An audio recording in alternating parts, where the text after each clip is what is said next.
राम राम दोस्तों, एक बार फिर आपका स्वागत है हमारे ऑनलाइन प्लेटफॉर्म पर।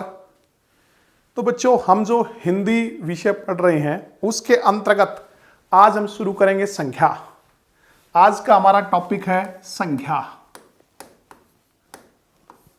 बच्चों, संख्या जो है इसका संधि विच्छेद होता है सम प्लस ज्ञा या सम प्लस ज्या भी बोलते हैं इसको। ये जो है इसका उच्चारण जय भी हम करते हैं, जय, क्योंकि जय और ये से मिलकर बनता है। लेकिन अब तो केंद्रीय हिंदी निदेशालय ने मान लिया कि इसका उच्चारण ज्ञ किया जाए। क्या किया जाए? ज्ञ। तो सम प्लस ज्ञा संख्या, यानी कि इसका अर्थ है सम्यक ज्ञान करवाने वाला, सम्यक ज्ञान कराने वाला। ठीक है। तो संख्या का अगर संधि विच्छेद करेंगे तो सम प्लस ज्ञा, उपसर्ग पूछे तो सम है, व्यंजन संधि है बच्चों। ठीक है। इसका अर्थ है सम्यक ज्ञान करवाने वाला। वैसे अगर हम बात करें संख्या का पर्याय, संख्या का पर्याय वो होता है नाम। संख्या का पर्याय क्या होता है? नाम। मतलब नाम को संख्या कहा जाता है। संख्या किसे कहते हैं? किसी व्यक्ति, वस्तु, स्थान, भाव आदि के नाम को संज्ञा कहा जाता है। भाई नाम को संज्ञा कहते हैं क्योंकि संज्ञा का जो पर्याय है, संज्ञा का अर्थ क्या होता है? नाम। तो व्यक्ति, नाम किसका? किसी व्यक्ति का, वस्तु का, स्थान का, भाव, अवस्था आदि के नाम को हम क्या कहते हैं? संज्ञा कहते हैं। आदि के नाम को संज्ञा कहा जाता है।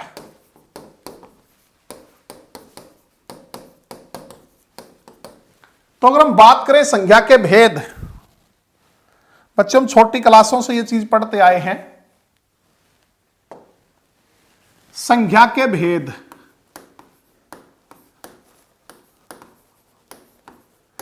तो संज्ञा के मुख्यतः तीन भेद होते हैं। मुख्य रूप से संज्ञा के कितने भेद हैं? तीन। हम कहते हैं किसी व्यक्ति, वस्तु, स्थान, भाव, दशा, अवस्था आदि के नाम को संज्ञा कहते हैं। और इस आधार पर संज्ञा के तीन भेद होते हैं। कितने भेद होते हैं? संज्ञा के तीन भेद होते हैं। पहला व्यक्तिवाचक संज्ञा, पहला है हमारा व्यक्तिवाचक संज्ञा। दूसरा है बच्चों भाववाचक संज्ञा, दूसरा जातिवाचक संज्ञा, दूसरा है जातिवाचक संज्ञा, और तीसरा है भाववाचक संज्ञा। भाववाचक संज्ञा। ठीक है। तो संज्ञा मुख्यतः तीन प्रकार की होती है: व्यक्तिवाचक संज्ञा, जातिवाचक संज्ञा और भाववाचक संज्ञा। अब अगर हम बात करें, जातिवाचक संज्ञा के दो भेद हैं। एक समूहवाचक और दूसरा द्रव्यवाचक। समूहवाचक और द्रव्यवाचक ये किसके उपभेद हैं? जातिवाचक संज्ञा के उपभेद हैं। हालांकि इंग्लिश ग्रामर में हम इनको अलग पढ़ते हैं, 5 तरह के भेद होते हैं। उस हिसाब से अगर इंग्लिश ग्रामर के हिसाब से देखें तो व्यक्तिवाचक संज्ञा, जातिवाचक संज्ञा, समूहवाचक और द्रव्यवाचक और भाववाचक। लेकिन बच्चों हिंदी में मुख्य रूप से तीन भेद होते हैं। मुख्य रूप से तीन भेद हैं इसके: व्यक्तिवाचक संज्ञा, जातिवाचक संज्ञा और भाववाचक संज्ञा। ठीक है। और जातिवाचक संज्ञा के दो भेद हैं, समूहवाचक और द्रव्यवाचक। तो हम बारी बारी से एक एक के बारे में डिटेल से पढ़ते हैं।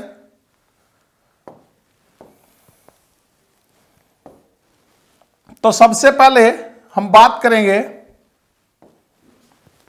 व्यक्तिवाचक संज्ञा। व्यक्तिवाचक संज्ञा, तो व्यक्तिवाचक संज्ञा किसे कहते हैं? किसी व्यक्ति विशेष, वस्तु विशेष, स्थान विशेष का जो नाम है, जो पर्टिकुलर नेम है, किसी व्यक्ति का हो, किसी वस्तु का हो, किसी स्थान का हो, उसके विशेष नाम को हम क्या कहते हैं? व्यक्तिवाचक संज्ञा। किसी व्यक्ति विशेष, वस्तु विशेष, या स्थान विशेष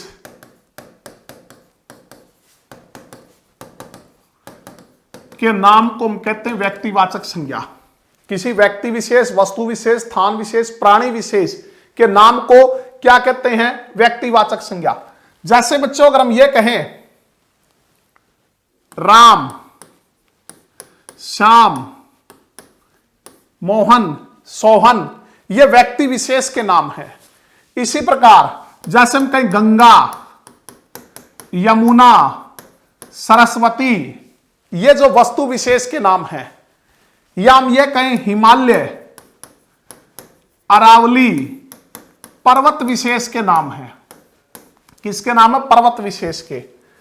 या हम ये कहें बच्चों जैसे हिसार, दिल्ली, हरियाणा, स्थान विशेष के नाम है। या जैसे हम कहें ऐरावत, प्राणी विशेष का नाम है ऐरावत। इंद्र के हाथी का नाम है ऐरावत। ऐरावत क्या है? हाथी का नाम है, इंद्र का हाथी जो उसे समुद्र मंथन के दौरान मिला था। यार सोना, महादेव वर्मा की जो हिरण है, हिरणी, उसका नाम है गौरा। महादेव वर्मा की गाय का नाम है से टॉमी, टॉमी जो किसी कुत्ता विशेष का नाम है। तो बच्चों इनको हम कहते हैं व्यक्तिवाचक संज्ञा। ठीक है, व्यक्तिवाचक संज्ञा किसे कहते हैं? किसी व्यक्ति विशेष का नाम, जैसे राम है, श्याम है, मोहन है, सोहन है, रोहन है। व्यक्ति विशेष का नाम किसी वस्तु विशेष का नाम, जैसे गंगा, यमुना, सरस्वती, सिंधु, महानदी, गोदावरी, कृष्णा, कावेरी विशेष नदियों के नाम हैं। जैसे किसी वस्तु का नाम हिमालय है, अरावली है, एल्प्स है, पर्वत विशेष के नाम हैं। ठीक है, स्थान जैसे हिसार, हरियाणा, दिल्ली, भारत, स्थान विशेष के नाम हैं। और प्राणी विशेष जैसे ऐरावत, इंद्र के हाथी का नाम है जो उसे समुद्र मंथन के दौरान मिला था। सोना महादेव वर्मा की हिरण का नाम है। गौरा महादेव वर्मा की गाय का नाम है। टॉमी किसी कुत्ते विशेष का नाम है। ठीक है, तो ये सारी की सारी क्या व्यक्तिवाचक संज्ञा है। इसके बाद दूसरा है बच्चों जातिवाचक संज्ञा।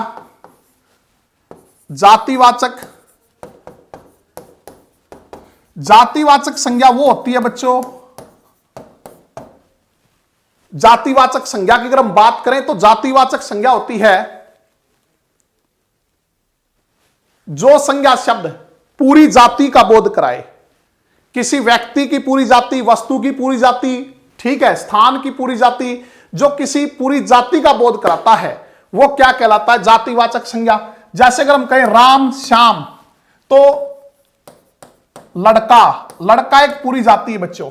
राम को भी लड़का कहोगे, श्याम को भी, मोहन को भी, सोहन को भी, रोहन को भी, सबको क्या कहोगे? लड़का। इस पर लड़की है, गीता हो चाहे सीता हो चाहे रीटा हो, सबके लिए एक शब्द है जो सबके लिए एक शब्द प्रयोग कर सके हम, जो समान गुणों वाली चीज है उनके लिए एक शब्द प्रयोग कर सके, पूरी जाति का जो बोध कराए वो जातिवाचक संज्ञा कहलाता है। जैसे गंगा है, यमुना है, सरस्वती है, सबको एक नाम से पुकारते नदी। तो गंगा एक विशेष नदी का नाम, यमुना एक विशेष नदी का नाम, सरस्वती एक विशेष नदी का नाम, लेकिन नदी इन सबके लिए प्रयोग किया जाता है, सबके लिए, क्योंकि समान गुणों वाली है। तो समान गुणों वाली वस्तु या व्यक्ति, उनके लिए जो एक शब्द यूज करते हैं, पूरी जाति का जो शब्द बोध कराता है वो जातिवाचक कहलाता है। इधर चाहे हिमालय हो, चाहे अरावली हो, चाहे एल्प्स हो, सबको पर्वत कह सकते हैं। तो हिमालय एक पर्वत विशेष का नाम, अरावली एक पर्वत विशेष का नाम, व्यक्तिवाचक। लेकिन पर्वत वो सबके लिए प्रयोग होगा, चाहे सतपुड़ा हो, विंध्याचल हो, एल्प्स हो, चाहे इसके अलावा हिमालय हो या अरावली हो। बच्चों इसी प्रकार शहर, अगर हम शहर की बात करें, हिसार एक शहर है, भिवानी है, दिल्ली है, कोलकाता है। राज्य जैसे हरियाणा है, पंजाब है। तो ये सारे के सारे क्या है? पूरे जाति का बोध कराते हैं। तो इन्हें हम क्या कहते हैं? जातिवाचक संज्ञा कहते हैं। ठीक है, तो अब बच्चों यहां भी एक विशेष बात ध्यान रखना, जैसे बहुत से बच्चे कहते हैं फल, फल क्या है? तो फल एक जातिवाचक है। अब कह देते हैं फल जातिवाचक है, तो आम क्या है? तो आम भी जातिवाचक है। आम भी क्या है? जातिवाचक। और आम में भी कई बार जैसे लंगड़ा आम है, दशहरी आम है, ठीक है, चौसा आम है, ये क्या है, ये भी जातिवाचक है, क्योंकि ये इनकी उपजातियां हैं। क्या है? उपजातियां। वैसे इसको हम दो भागों में बांट सकते हैं, समष्टि जातिवाचक और व्यष्टि जातिवाचक। ठीक है, तो बच्चों फल जातिवाचक है क्योंकि सभी फल उसके अंतर्गत आते हैं, चाहे आम हो, संतरा हो, सेब हो, किन्नू हो, कुछ भी हो। अब कहता तो आम क्या है? आम भी जातिवाचक है क्योंकि एक समान गुणों वाले सबको उनको हम आम कहते हैं, इसकी उपजाति है, तो यह भी जातिवाचक है। अब आम भी कई प्रकार के हैं, दशहरी आम, इसके अलावा लंगड़ा आम, चौसा आम, मुंबईया जो है, इस प्रकार, तो वो भी क्या है? वो भी एक जाति बच्चों, उसमें भी अनेक चीजें होती हैं, अनेक प्रकार के, तो वो भी क्या है? जातिवाचक है। इसी प्रकार अगर हम बात करें, जैसे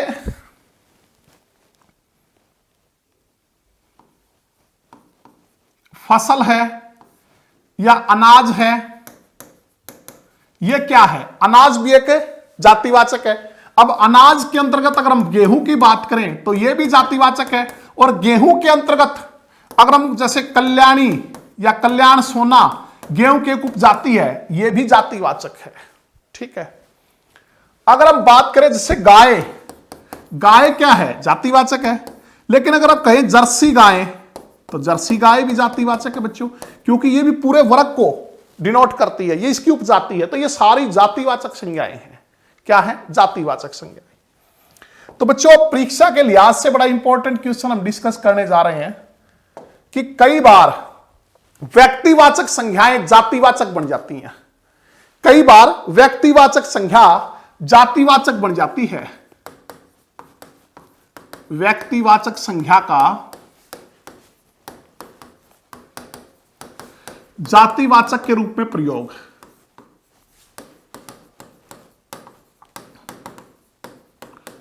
व्यक्तिवाचक संज्ञा का जातिवाचक के रूप में प्रयोग। कई बार व्यक्तिवाचक संज्ञा जातिवाचक बन जाती, कब? बच्चों सीधी सी बात है, ये अपनी डेफिनेशन छोड़ के इस डेफिनेशन को अपना ले। अगर अपने गुणों को छोड़ के इसके गुणों को अपना ले तो व्यक्तिवाचक नहीं रहेगी, जातिवाचक हो जाएगी। जैसे अगर हम ये कहें कि जब कोई व्यक्तिवाचक संज्ञा, जब कोई व्यक्तिवाचक संज्ञा किसी व्यक्ति विशेष, वस्तु विशेष, स्थान विशेष का बोध न कराकर पूरी जाति का बोध कराए, क्योंकि अपनी डेफिनेशन छोड़ दी इसने। अपनी डेफिनेशन क्या थी व्यक्तिवाचक की? को व्यक्ति विशेष का बोध कर, जाति विशेष, व्यक्ति विशेष का बोध कराए, वस्तु विशेष का, स्थान विशेष का, प्राणी विशेष का बोध कराए, यह व्यक्तिवाचक की डेफिनेशन है। इसको छोड़ दे और उसकी डेफिनेशन अपना ले, पूरी जाति का बोध कराए, तो व्यक्तिवाचक संज्ञा जातिवाचक बन जाती है। ठीक है, जब कोई व्यक्तिवाचक संज्ञा शब्द किसी वस्तु विशेष, स्थान विशेष या व्यक्ति विशेष का बोध न कराकर पूरी जाति का बोध कराए, या उसके समान गुणों और दोषों वाले अनेक व्यक्तियों का बोध कराए, तो व्यक्तिवाचक नहीं रहती, जातिवाचक बन जाती है। जैसे हम कहें बच्चों, आज भी देश में हरिश्चंद्रों की कमी नहीं, आज भी देश में हरिश्चंद्रों की कमी नहीं, आज भी देश में हरिश्चंद्रों की कमी नहीं। अब इसमें एक शब्द हरिश्चंद्र, वैसे तो बच्चों हरिश्चंद्र के बारे में आप जानते हैं, एक व्यक्ति विशेष का नाम है, एक राजा हरिश्चंद्र। ठीक है, लेकिन यहां उसके बोध नहीं हो रहा, उसके समान गुणों वाले जितने भी व्यक्ति हैं उन सब का बोध करा रही है। उसमें क्या गुण था? वो सत्यवादी था, कर्तव्य प्रायण था, धर्मनिष्ठ था, कि आज भी देश में हरिश्चंद्रों की कमी नहीं, मतलब सच बोलने वालों की कमी नहीं है। तो ये किसी व्यक्ति विशेष का बोध नहीं करा रहा, इसके समान गुणों वाले जितने व्यक्ति उन सब का बोध करा रहा है, इसलिए व्यक्तिवाचक न रहकर जातिवाचक बन गई। ठीक है, जैसे बच्चों हम कहते हैं कि जयचंदों के कारण देश को गुलाम होना पड़ा, जयचंदों के कारण देश को गुलाम होना पड़ा, जयचंदों के कारण देश को गुलाम होना पड़ा।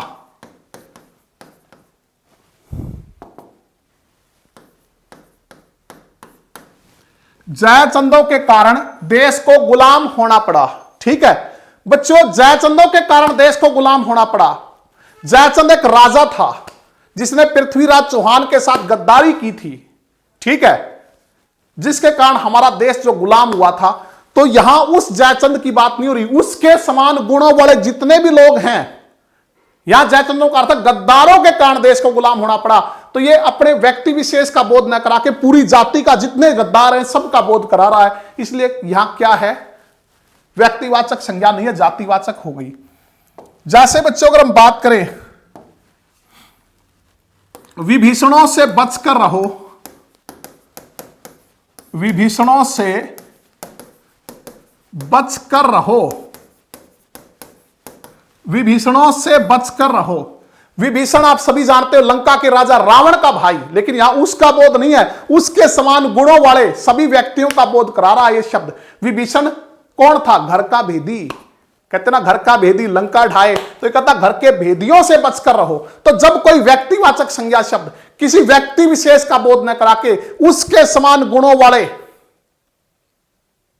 अनेक व्यक्ति या वस्तुओं का गुण बोध कराए, या हम ये कह सकते हैं पूरी जाति का बोध कराए, व्यक्तिवाचक नहीं रहती, जातिवाचक बन जाती है, ठीक है।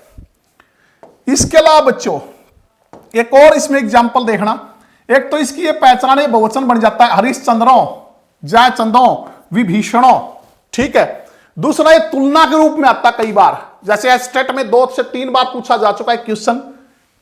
समुद्रगुप्त भारत का नेपोलियन है, समुद्रगुप्त भारत का नेपोलियन है। तो बच्चों नेपोलियन, समुद्रगुप्त भारत, यहां देखो 2 व्यक्तियों के नाम, एक समुद्रगुप्त का नाम है, दूसरा नेपोलियन का नाम है। तो समुद्रगुप्त भारत का नेपोलियन है, दोनों व्यक्ति विशेष के नाम हैं, यहां तुलना की गई है, तो यह तो व्यक्तिवाचक संज्ञा है, जिसकी तुलना की गई है व्यक्तिवाचक, और जिससे तुलना की गई यह हो गया जातिवाचक। यह 2 से 3 बार जो है क्वेश्चन आ चुका है बच्चों, स्टेट में ध्यान रखना। जातिवाचक, जब हम तुलना करते हैं 2 व्यक्तिवाचकों की, तो जिसकी तुलना हो रही है वो तो व्यक्तिवाचक है, जिससे तुलना की जा रही है वो जातिवाचक है। जैसे अगर हम ये कहें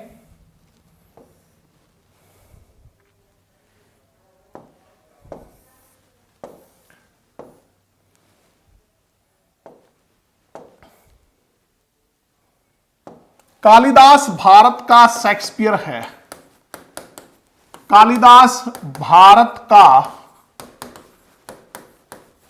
शेक्सपियर था, तो यहां 2 व्यक्ति हैं, कालिदास भी और शेक्सपियर भी। तो कालिदास तो व्यक्तिवाचक है, इसकी तुलना की जा रही है, किससे की जा रही है, शेक्सपियर से। शेक्सपियर क्या है यहां पे, जातिवाचक है। जैसे बच्चों आपने बहुत से एग्जाम्पल पढ़े होंगे, कश्मीर भारत का स्विट्जरलैंड है, कश्मीर भारत का स्विट्जरलैंड है। तो यहां 2 व्यक्तिवाचक हैं, वैसे तो 2 नाम है, एक स्विट्जरलैंड और एक कश्मीर। कश्मीर व्यक्तिवाचक और स्विट्जरलैंड क्या, जातिवाचक। जयपुर भारत का पेरिस है, जयपुर इसमें क्या है, व्यक्तिवाचक, और पेरिस क्या है, जातिवाचक, ठीक है। अहमदाबाद भारत का मानचेस्टर है, तो अहमदाबाद जो वो इसमें व्यक्तिवाचक और मानचेस्टर क्या है, जातिवाचक। तो इस प्रकार व्यक्तिवाचक संज्ञा क्या बन जाती है, जातिवाचक। अब कभी कभी जातिवाचक संज्ञा व्यक्तिवाचक बन जाती है, जातिवाचक संज्ञा, जातिवाचक संज्ञा व्यक्तिवाचक के रूप में, कभी कभी जातिवाचक संज्ञा क्या बन जाती है, व्यक्तिवाचक। कब बनती है बच्चों, जब यह जाति का बोध न करा के, भाई जातिवाचक कौन सा होता है, जो पूरी जाति का बोध कराए। जब कोई जातिवाचक संज्ञा शब्द पूरी जाति का बोध न करा के किसी व्यक्ति विशेष का बोध कराए, किसी वस्तु विशेष का बोध कराए, किसी स्थान विशेष का बोध कराए, तो उस टाइम वो जातिवाचक नहीं रहती, व्यक्तिवाचक बन जाती है। मतलब अपनी परिभाषा छोड़ दी, अपना गुण छोड़ दिया, दूसरे का अपना लिया। जातिवाचक होती पूरी जाति का बोध कराए, लेकिन यहां जो पूरी जातिवाचक संज्ञा, जो जातिवाचक संज्ञा शब्द पूरी जाति का बोध न करा के किसी व्यक्ति विशेष, वस्तु विशेष, स्थान विशेष का बोध कराए, तो वो जातिवाचक नहीं रहती, क्या बन जाती है, व्यक्तिवाचक कहलाती है। जैसे देखो बच्चों, हम कहें पंडित जी भारत के प्रथम प्रधानमंत्री थे। पंडित जी भारत के प्रथम प्रधानमंत्री थे। तो बच्चों पंडित एक पूरी जाति है। पंडित क्या है? जाति है। लेकिन ये पूरी जाति का बोध नहीं करवा रहा, सिर्फ एक व्यक्ति विशेष का बोध करा रहा है। कौन? पंडित जवाहरलाल नेहरू। तो ये व्यक्तिवाचक बन गई, जातिवाचक न रहकर ये क्या बन गई? व्यक्तिवाचक। जैसे बच्चों अगर हम ये कहें कि गांधी जी अहिंसा के पुजारी थे। गांधी जी अहिंसा के पुजारी थे। गांधी जी अहिंसा के पुजारी थे। तो गांधी भी एक पूरी जाति है बच्चों, लेकिन ये पूरी जाति का बहुत से गांधियों को तो आप भी जानते होंगे। इंदिरा गांधी, राजीव गांधी, फिरोज गांधी, संजय गांधी, सोनिया गांधी, राहुल गांधी, मेनका गांधी, ठीक है, तो वरुण गांधी। तो बहुत से गांधियों को तो आप भी जानते हो, पूरी एक जाति है गांधी। लेकिन बच्चों ये पूरी जाति का बोध निकला सिर्फ एक व्यक्ति का, दैट इज मोहनदास करमचंद गांधी। ठीक है, तो ये जातिवाचक न रहकर क्या बन गया? व्यक्तिवाचक। जैसे हम बच्चों कहते हैं नेताजी ने आजाद हिंद फौज का गठन किया। नेताजी ने आजाद हिंद फौज का गठन किया। अब नेता ही पूरी जाति, बहुत से नेताओं को आप भी जानते हो, लेकिन यहां एक व्यक्ति विशेष का बोध करा रहा है। ये सिर्फ एक व्यक्ति विशेष का। कौन? नेताजी सुभाष चंद्र बोस। तो ये जातिवाचक न रहकर व्यक्तिवाचक हो गई। जैसे हम ये कहें बच्चों, शास्त्री जी ने जय जवान जय किसान का नारा दिया। शास्त्री जी ने जय जवान जय किसान का नारा दिया। तो शास्त्री पूरी एक जाति है, लेकिन यह एक व्यक्ति विशेष का बोध करा रही है। कौन? हमारे दूसरे प्रधानमंत्री श्री लाल बहादुर शास्त्री। ठीक है, जैसे अगर हम ये कहें बच्चों, पुरी की रथ यात्रा प्रसिद्ध है। पुरी की रथ यात्रा प्रसिद्ध है। अब पुरी भी तो कई हैं, जैसे द्वारकापुरी, अलकापुरी, ठीक है, जगन्नाथपुरी। लेकिन ये किसका? एक स्थान विशेष का बोध करा रहा है, जो कि जगन्नाथपुरी है। ठीक है, तो जब कोई जातिवाचक संज्ञा शब्द पूरी जाति का बोध न करा के किसी व्यक्ति विशेष, वस्तु विशेष, स्थान विशेष का बोध कराए, तो वो जातिवाचक न रहकर व्यक्तिवाचक बन जाती है। ठीक है, हो जाएगा।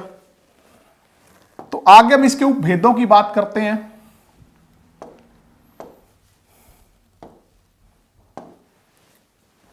तो बच्चों सबसे पहले इसमें है समूहवाचक। समूहवाचक संज्ञा। तो समूहवाचक कौन सी होती है? जो संज्ञा शब्द समूह का बोध कराए। किसका? समूह का बोध कराए। समूह का या समुदाय का बोध कराए। जो संज्ञा शब्द किसका बोध कराए? समूह का या समुदाय का बोध कराए, वो समूहवाचक कहलाता है। जैसे बच्चों सेना सिपाहियों का समूह कहलाता है। जैसे कक्षा विद्यार्थियों का समूह। जैसे बच्चों परिवार, दल, कुटुंब, कुटुंब,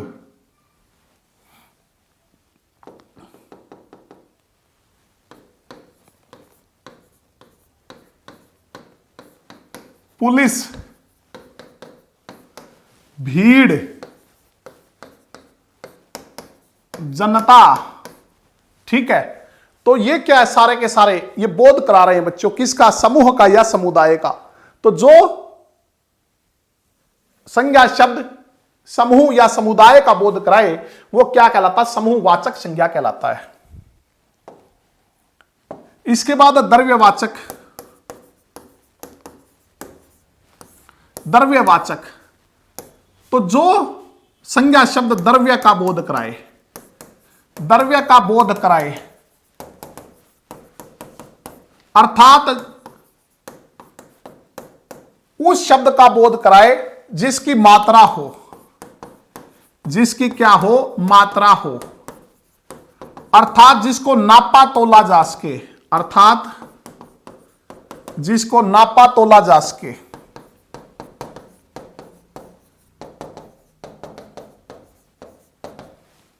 द्रव्यवाचक, द्रव्य का जो संज्ञा शब्द द्रव्य का बोध कराए, अर्थात जिसकी मात्रा हो बच्चों, जिसको नापा तोला जा सके, वो द्रव्यवाचक कहलाता है। सभी लिक्विड जो हैं वो इसके अंदर आते हैं, सभी द्रव, जैसे पानी, दूध, लस्सी, चाय, कॉफी, शिकंजवी। इसके अलावा जो हमारी धातुएं हैं सारी, सोना, चांदी, तांबा, इसके अलावा जो हमारी मिश्र धातुएं हैं जैसे पीतल, कांसा,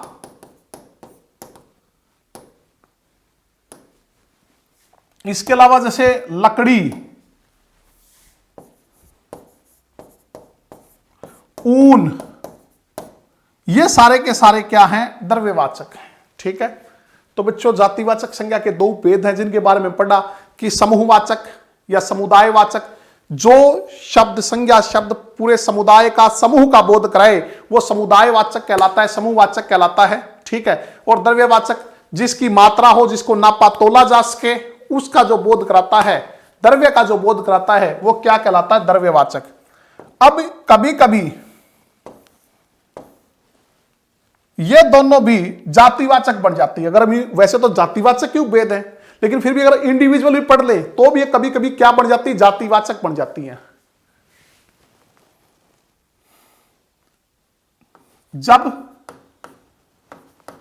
समूहवाचक संज्ञाएं व द्रव्यवाचक संज्ञाएं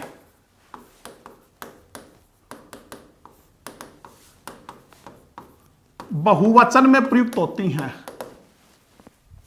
बहुवचन में प्रयुक्त होती हैं, तो वे जातिवाचक कहलाती हैं, वे जातिवाचक कहलाती हैं या बन जाती हैं। जैसे बच्चों देखो, सेना, सेना क्या है, समूहवाचक। सेना क्या है, समूहवाचक। और अगर मैं कहूं कि दोनों सेनाएं युद्ध के लिए तैयार खड़ी हैं, दोनों सेनाएं युद्ध के लिए तैयार खड़ी हैं, तो बच्चों सेनाएं यहां क्या हो गया, जातिवाचक। क्या हो गया, जातिवाचक संज्ञा।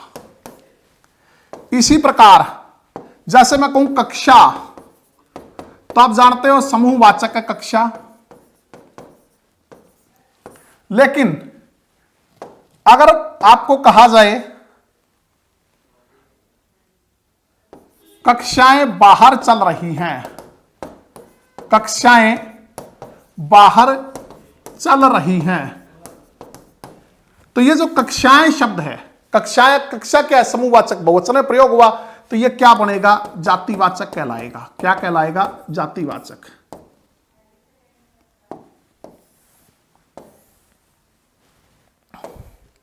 जैसे बच्चों लकड़ी, लकड़ी आप जानते हो द्रव्यवाचक है। कौन संज्ञा है, द्रव्यवाचक।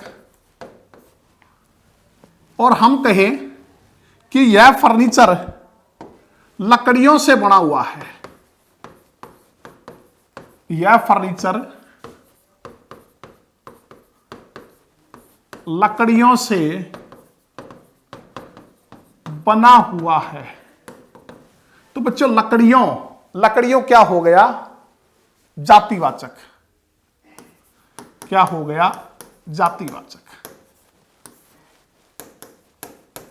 तो बच्चों जब जातिवाचक संज्ञा के दो भेद हमने पढ़े, समूहवाचक और द्रव्यवाचक, इनको इंडिविजुअल हम पढ़े, तो अगर ये बहुवचन में प्रयोग हो जाती हैं तो ये क्या बन जाती हैं, जातिवाचक कहलाती हैं। ठीक है, तो इसके बाद हम पढ़ेंगे भाववाचक।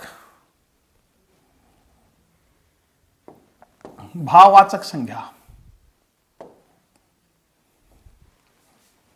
तो बच्चों देखिए, भाववाचक संज्ञा।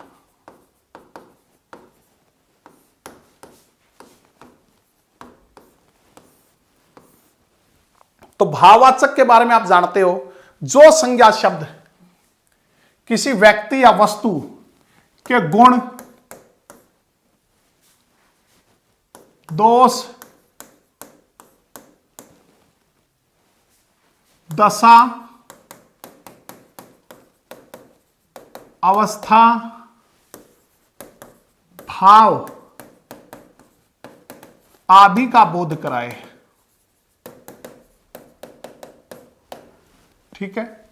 तो भाववाचक संज्ञा क्या होती है कि जो संज्ञा शब्द किसी व्यक्ति या वस्तु के गुण, उसके दोष, उसके भाव, उसकी स्वभाव, उसका दशा, अवस्था आदि का बोध कराता है, तो वो क्या कहलाता है? वो भाववाचक संज्ञा कहलाती है।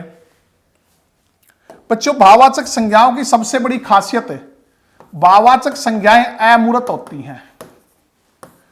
भाववाचक संज्ञाएं क्या होती हैं? अमूर्त।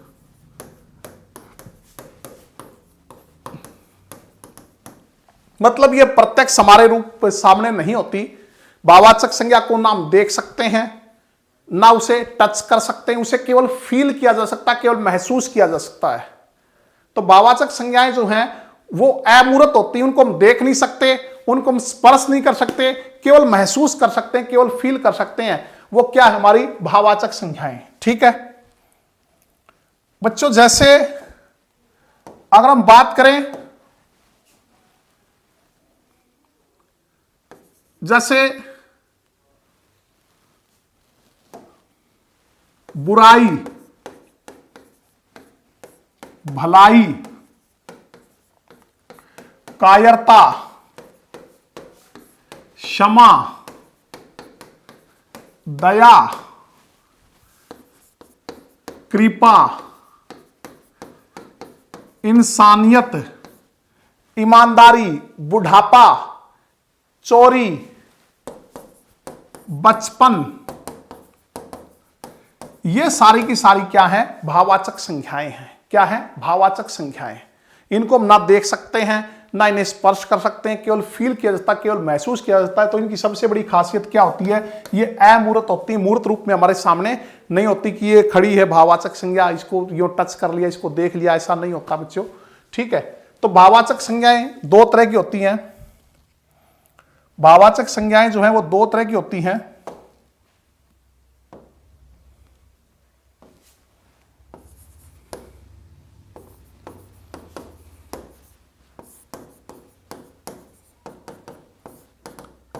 एक होती हैं मूल या स्वतंत्र भाववाचक संज्ञाएं।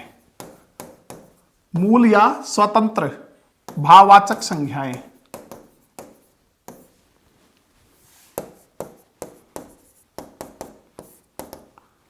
और दूसरी होती हैं यौगिक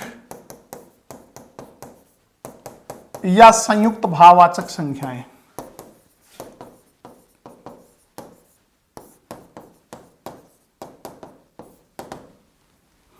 मूल या स्वतंत्र भाववाचक संज्ञाएं और दूसरी यौगिक भाववाचक संज्ञाएं। बच्चों, मूल या स्वतंत्र भाववाचक संज्ञाएं कौन सी हैं? मूल या स्वतंत्र हैं जो किसी दूसरे शब्द से नहीं बनी, अपने मूल रूप में है, किसी दूसरे शब्द से नहीं बनी, अपने मूल रूप में है। जैसे बच्चों दया, कृपा, क्षमा, क्रोध,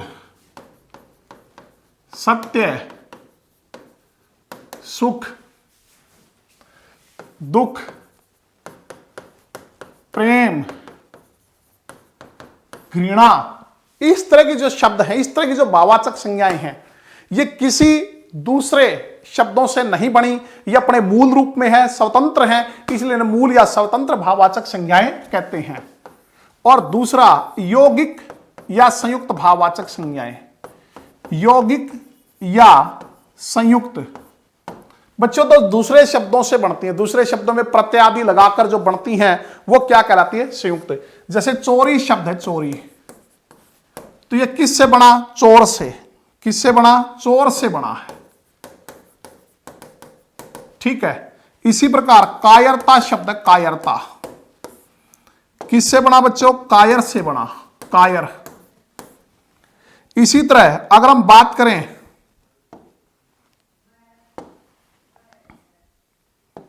जैसे निजतव है, निज से बनी, तो ये क्या है? ये व्युत्पन्न या यौगिक या संयुक्त, व्युत्पन्न भी कह सकते हो, व्युत्पन्न भाववाचक संज्ञाएं। ठीक है। अब बच्चों आप जानते हो भाववाचक संज्ञाएं 5 तरह के शब्दों से बनती हैं।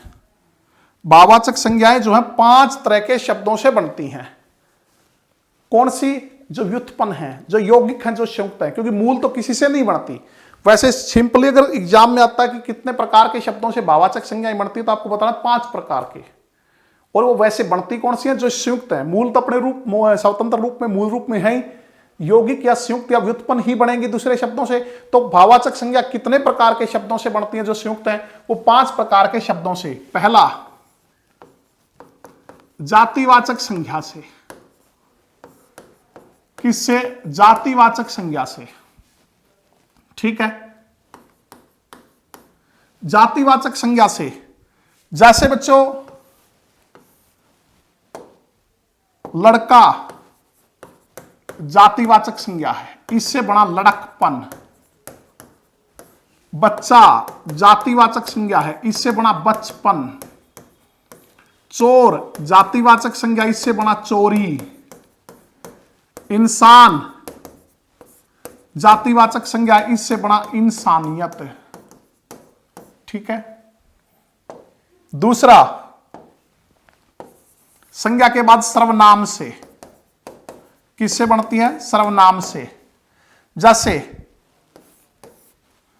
बच्चों अपना, अपना क्या है? सर्वनाम है। अपना क्या है? सर्वनाम। अपना से अपनापन या अपनत्व। ठीक है। जैसे मम सर्वनाम है, मम से ममता या ममतव। अहम से अहंकार। ठीक है। उसके बाद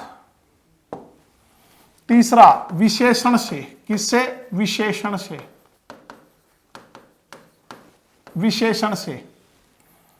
अगर हम विशेषण की बात करें तो विशेषण में जैसे वीर विशेषण है, इससे वीरता। कायर विशेषण है, इससे कायरता।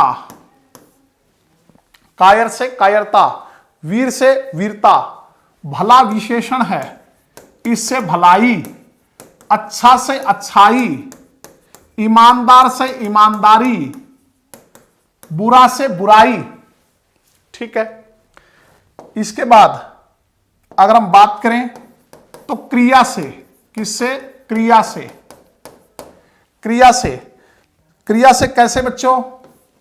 जैसे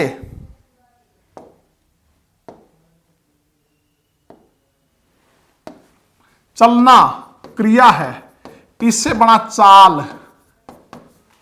दौड़ना क्रिया है, इससे बना दौड़। हंसना क्रिया है, इससे बना हंसी। हंसना से हंसी।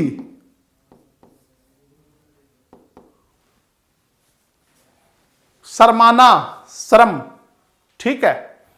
शर्माना शर्म। कूदना कूद।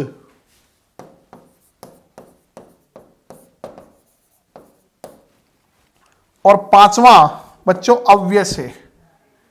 किससे? अव्यय से।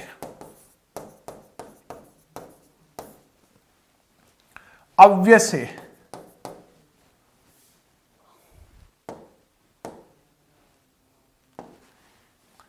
जैसे धिक अव्यय है, धिक से बड़ा धिक्कार। धिक से क्या बना, धिक्कार।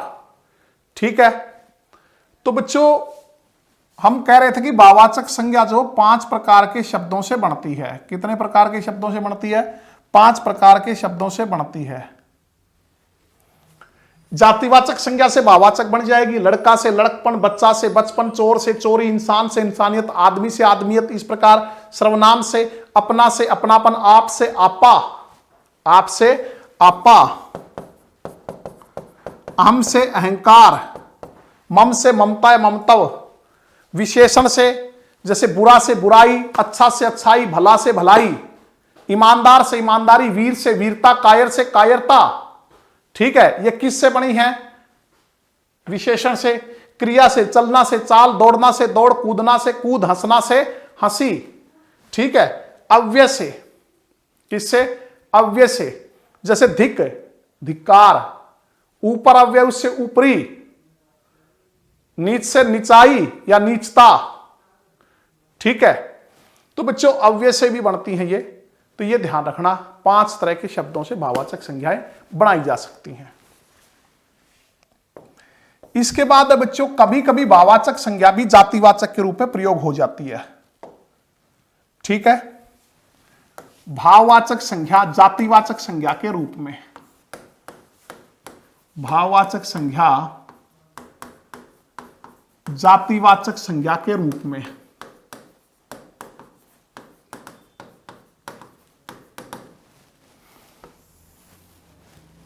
भाववाचक संज्ञा जातिवाचक संज्ञा के रूप में।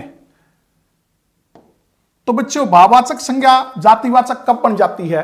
जब भाववाचक संज्ञा को आप बहुवचन में प्रयोग करोगे तो वह जातिवाचक बन जाती है। जब भाववाचक संज्ञा बहुवचन में प्रयोग की जाती है, बहुवचन में प्रयुक्त होती है, तो वह जातिवाचक बन जाती है।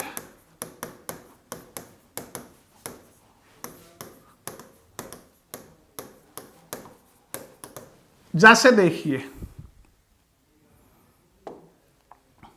बच्चों, आप जानते हो बुराई भाववाचक संज्ञा है। बुराई कौन सी संज्ञा है? भाववाचक है। ठीक है, और अगर मैं ये कहूं बुराइयों से बचो, बुराइयों से बचो, तो यहां जो बुराइयों है, बुराई भाववाचक है लेकिन बुराइयों क्या हो गई? जातिवाचक। जैसे अच्छाई भाववाचक है, हम कहें अच्छाइयों को अपनाओ, तो अच्छाइयों क्या बन गई? जातिवाचक। जैसे बच्चों दूर, दूर से बनता है दूरी, ये दूर जो है अव्यय है, अव्यय से क्या बन गया? दूरी। दूरी क्या है? भाववाचक संज्ञा। दूरी क्या है? भाववाचक संज्ञा।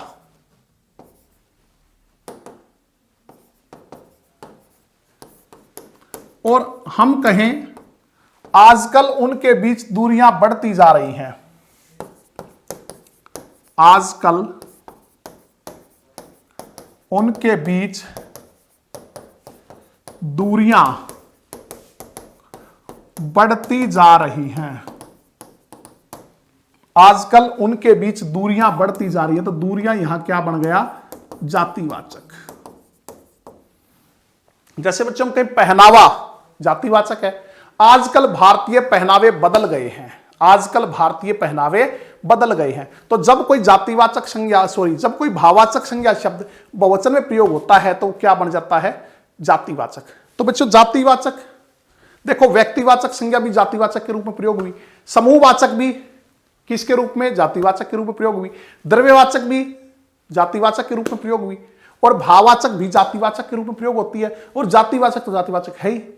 इसीलिए जो हमारे प्रसिद्ध भाषाविद हैं, प्रसिद्ध व्याकरण हैं, किशोरी दास वाजपेयी, उन्होंने ठीक ही कहा है कि दुनिया में संज्ञा सिर्फ एक है और वो है जातिवाचक। दुनिया में संज्ञा सिर्फ एक ही और वो है जातिवाचक। बाकी तो हम उसे आसान बनाने के लिए, बच्चों को समझाने के लिए उसके भेद कर लेते हैं, अन्यथा दुनिया में संज्ञा तो एक ही है और वो है जातिवाचक। ठीक है, इसके बाद बच्चों संज्ञा के विकार तत्व।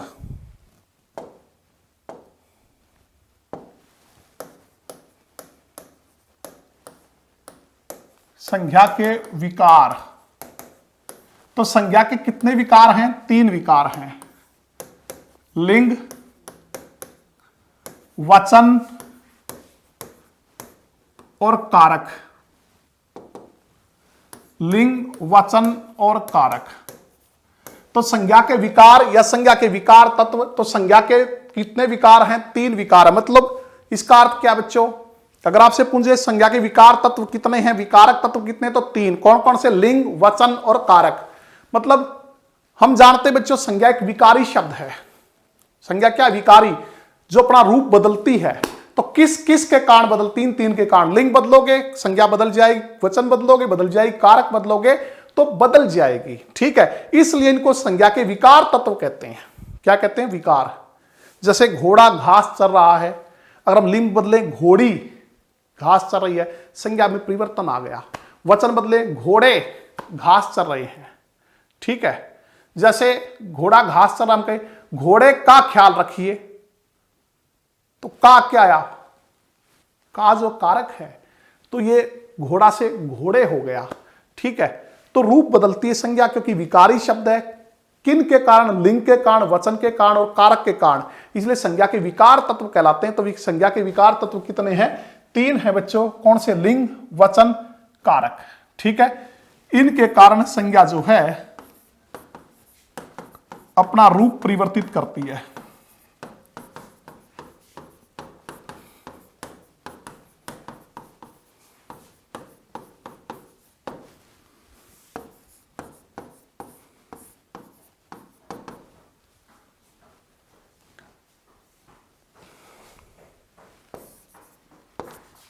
तो बच्चों ये था हमारा संज्ञा का टॉपिक। उम्मीद करता आपको पसंद आया होगा। तो इसे बार बार पढ़िए बच्चों। अगर कोई दिक्कत आती है तो आप उसको दोबारा से रिवाइज कीजिए, अच्छे तरीके से तैयार कीजिए। बड़े अच्छे अच्छे क्वेश्चन कई बार जो इससे निकल के आते हैं। इसके अलावा भाववाचक संज्ञाएं आप याद भी कीजिए कि किस शब्द से भाववाचक संज्ञा कौन सी बन रही है, किस शब्द से कौन सी भाववाचक संज्ञा जो है वो बन रही है। कई बार यही क्वेश्चन आता है एग्जाम में कि इसमें से कौन सी भाववाचक संज्ञा है, कौन सी भाववाचक संज्ञा है।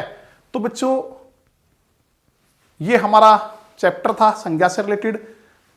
आगे जो क्लास है उसमें इनके जो वस्तुनिष्ठ प्रश्न हैं जो पीछे एग्जाम्स वगैरह में आए हुए हैं, तो उन पे भी हम डिस्कस करेंगे। तो आप देखो ये किस किस तरह के क्वेश्चन जो पूछे जाते हैं इस टॉपिक से। तब आप पढ़ते रहिए। तो मिलते हैं नेक्स्ट क्लास में। धन्यवाद।